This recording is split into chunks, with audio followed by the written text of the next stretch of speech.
Usa ka nurse nga Pilipina nurse diha sa Estados Unidos. Unsay imong reaksyon ma'am sa diyang nabalitaan nimo nga adunay Pinay healthcare professional nga nalambigit aning usa ka alegasyon sa healthcare fraud nga nagkandidat og dako-dako ra ba gid $1 billion ma'am Luisa? Ano naman gina siya kana ganing so far sukad nga lingkod ana si Trump.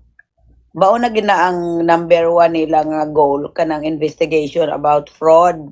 Actually dili lang na siya, may ara pod nga at actually that was last year na convict. Doktor pod na siya. Mag 69 years old. Also from New York, New Jersey. Na-convict siya diri pod sa New Jersey. That was last year na the same thing sa ginhimuan ng nurse nga taga Las Vegas na also sa fraud.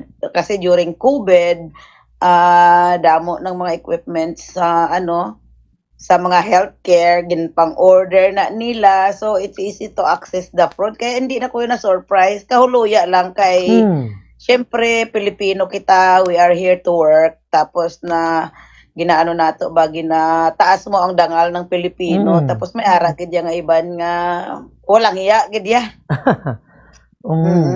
So, kini ma'am na... So, hindi mo siya malikayan kasi hindi mo kalain na may mga Pilipino na maghimo sa ingon ana. So, ma-aware ka na lang ba na hindi man tanan, pero inang isa gani ang makahimo daw kana ganing kumbaga pa ang kamatis nga mabutangan sang isa ka bulok. Ang isip sang tao ingon ana naman, pero nagamata naman ang iban nga mga Pilipino ingon ana because we are fighting for like that there is a New Jersey. So kini ma'am sa imo gihambal may ara manggali sang doktor tong nagligad man. So si apelyido Baldovino. Alexander Baldonado po siya. He is 69 years old, doctor. Grabe po ang mga kana ganing gihapon to, $1 million gihapon ang iya nga daw 2 point something million dollar ang iyahang healthcare.